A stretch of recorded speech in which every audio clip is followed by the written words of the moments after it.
Hello बच्चों, let's see this question. The question says the ratio of equivalent capacitance between points P and Q in the flowing cases is, and our options are option A 1:2:3, B 3:2:1, C 1:1:1, and D 1:1:2. So the key concept used here is equivalent capacitance, right?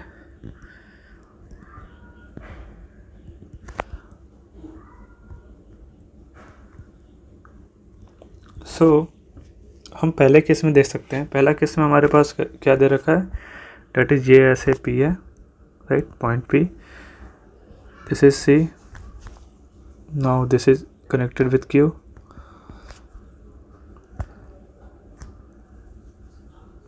Now this is C and now this is C, right. सभी का capacitance क्या है, C है। और इस circuit को हम कुछ इस प्रकार से भी लिख सकते हैं, लाइक हमारे पास P है, एक गिवन है, राइट, ये P है एंड ये Q है, right. So P and Q के बीच में, लाइक ये अगर P है तो ये भी क्या होगा, बीच में कुछ नहीं है तो ये भी P हो जाएगा, राइट। ये Q है तो ये भी क्या हो जाएगा, Q हो जाएगा, राइट। ये तो Q है ही, सो ये भी P है। सो इस केस में क्या होगा, हम देख सकते हैं P एंड Q के बीच में कितने रेजिस्टेंस है, लाइक ये भी कैपेसिटेंस, क्या कैपेसिटर किसके बीच में, P एंड Q के बीच में। सो एक कैपेसिटर P एंड Q के बीच में। नाउ ये देखो, ये भी P एंड Q के बीच में, राइट। सो ये भी P एंड Q के बीच में हो जाएगा।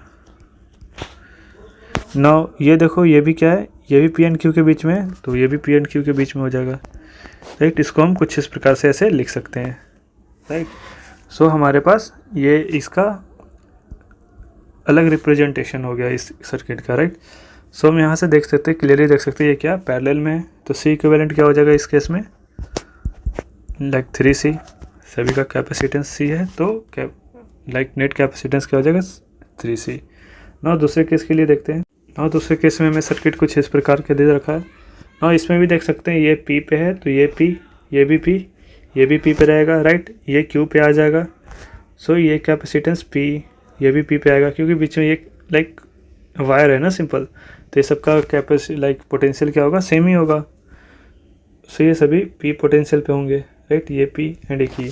सो हम यहाँ से देख सकते हैं P एंड Q के बीच में कितने सारे कैपेसिटेंस है, लाइक ये भी, ये पहला जो है ये P एंड Q के बीच में एक आ गया, राइट। दूसरे में देखें, लाइक ये वाला देखें तो ये भी P एंड Q के बीच में है, सो ये भी P एंड Q के बीच में आ गया, राइट। नाउ ये भी क्या है, लाइक ये भी क्या है, P एंड Q के बीच में है, सो इसे भी P एंड Q के बीच में लिख देंगे। नाउ ये भी क्या है, पैरेलल में, सो इसका भी C इक्विवेलेंट क्या हो जाएगा, सेकंड केस के लिए क्या हो जाएगा, that is 3C। Now third case को देखें तो थर्ड केस में कुछ ऐसे दे रखा है, 3 कैपेसिटर ऐसे लगा हुआ है। नाउ ये P है, ये Q है, यहाँ पे ऐसे P दे रखा है, ये कनेक्टेड ऐसे, सो यहाँ पे भी क्या होगा, ये P हो जाएगा, और ये ऐसे Q से कनेक्टेड है, तो यहाँ पे भी क्या हो जाएगा, Q हो जाएगा। सो यहाँ पे भी P है, यहाँ पे Q है। सो एक कैपेसिटर यहाँ से हम क्लियरली देख सकते हैं, ये P एंड Q के बीच में है, राइट।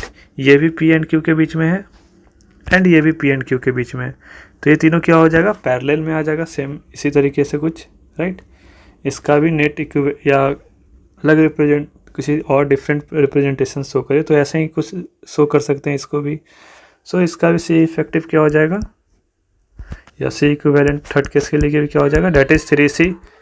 ना दोनों का रेशियो लें, that is C equivalent for 1 2 3, तीनों का रेशियो लाइक तीनों सेम ही है, तो तीनों का रेशियो क्या हो जाएगा, लाइक अगर हम लिखना चाहें C equivalent is to C equivalent 2 is to C equivalent 3 equal to, तीनों सेम है तो हम लिख सकते हैं 1:1:1, right. So the final answer is, that is option C। Hope you understood it well, all the best.